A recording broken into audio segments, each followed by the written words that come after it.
বন্ধুরা, আজ আমি আপনাদের সাথে এমন এক ব্যক্তির সত্য ঘটনা শেয়ার করব যা আপনারা জানলে অবাক হয়ে যাবেন যে টানা 7 দিন শ্রীকৃষ্ণের গীতায় বলা একটি বিশেষ শ্লোক পাঠ করলে শ্রীকৃষ্ণের কৃপায় আপনার সাথে কি হতে পারে।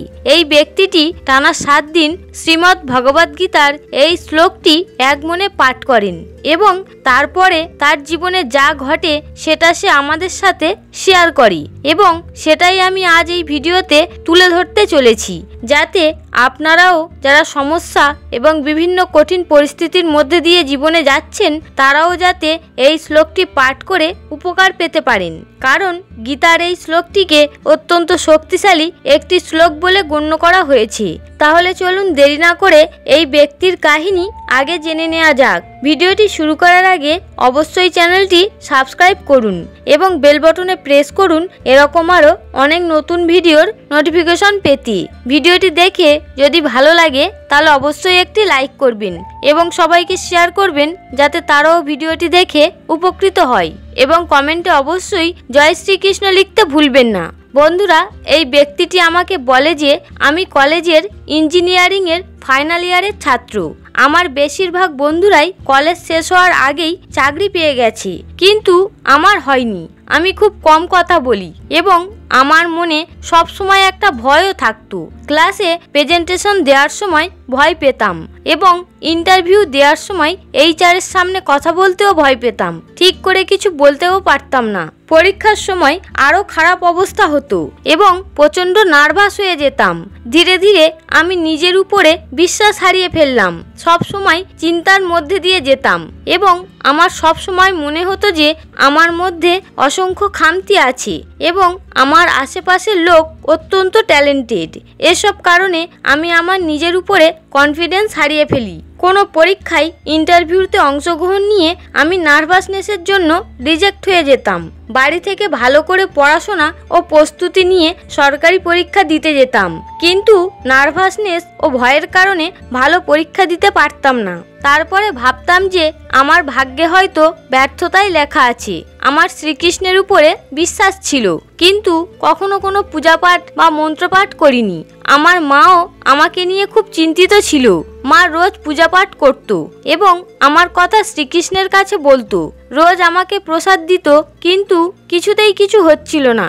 আমি প্রাইভেট চাকরিও পাচ্ছিলাম না, আর না গভর্নমেন্ট চাকরি। কিন্তু একদিন এক জায়গায় শুনলাম যে ভগবান শ্রীকৃষ্ণের গীতায় বলা একটি বিশেষ শ্লোক যদি এক মনে 7 দিন পাঠ করা যায় তাহলে নাকি সব বাধা বিপত্তি কেটে যায়। আরও শুনলাম যে এই শ্লোকটির এতই ক্ষমতা যে যদি মন দিয়ে পাঠ করি তাহলে মনের মধ্যে শ্রীকৃষ্ণের কৃপায় শক্তি লাভ হয় ও ভয় কেটে যায়।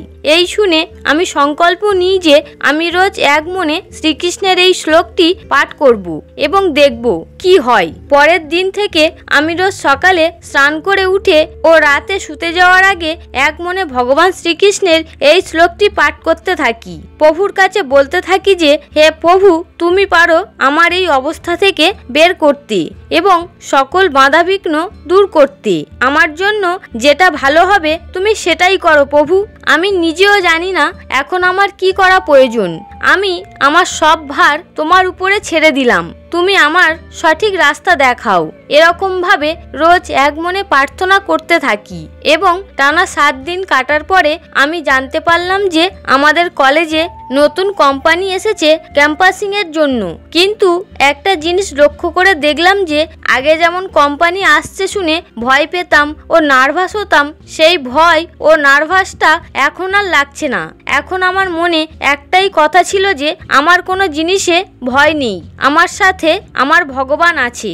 আমাকে শুধু যা জিজ্ঞাসা করবে তার উত্তর দিতে হবে, ব্যাস এইটুকুই কাজ।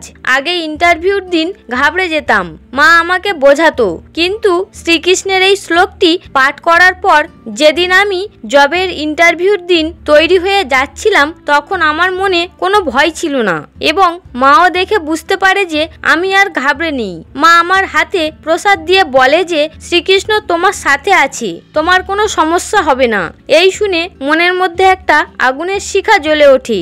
রাস্তায় যাওয়ার সময় আমি ইয়ারফোনে ভগবান শ্রীকৃষ্ণের শ্রীমদ্ ভগবদ গীতা শুনতে থাকি এবং আমার কনফিডেন্স লেভেল অত্যন্ত বেশি ছিল। প্রথমে লেখা পরীক্ষা হয় এবং তাতে আমি পাস করি এবং তারপরে গ্রুপ ডিসকাশন হয়। আপনারা জানলে অবাক হবেন যে এটা আমার জীবনের বেস্ট গ্রুপ ডিসকাশন ছিল।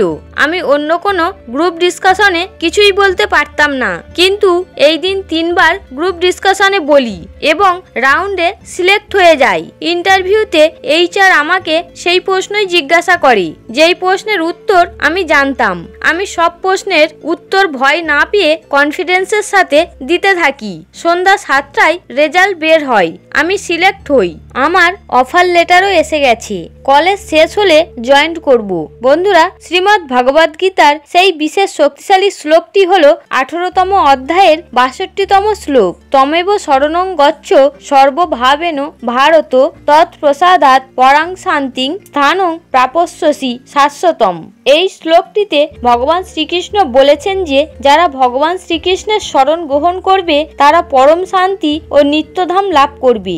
যে একবার ভগবান শ্রীকৃষ্ণের শরণ গ্রহণ করতে পেরেছে সে সকল দুঃখের মধ্যে থাকলেও সেই দুঃখ ভগবান শ্রীকৃষ্ণের দিব্য কৃপায় দূর হবে এবং অন্তে ভগবান শ্রীকৃষ্ণকে লাভ করবে। তাই সর্ব অবস্থায় উচিত ভগবান শ্রীকৃষ্ণকে স্মরণ করা। তাই বন্ধুরা, আপনিও যদি কোনো সমস্যার মধ্যে থাকেন এবং কোনো দুঃখ কষ্টের মধ্যে দিয়ে যান এবং কোনো কাজ অনেক দিন ধরে সম্পন্ন হচ্ছে না, তাহলে অবশ্যই ভগবান শ্রীকৃষ্ণের এই বিশেষ শ্লোকটি এক মনে স্মরণ করুন এবং ভগবান শ্রীকৃষ্ণের চরণে আত্মসমর্পণ করুন।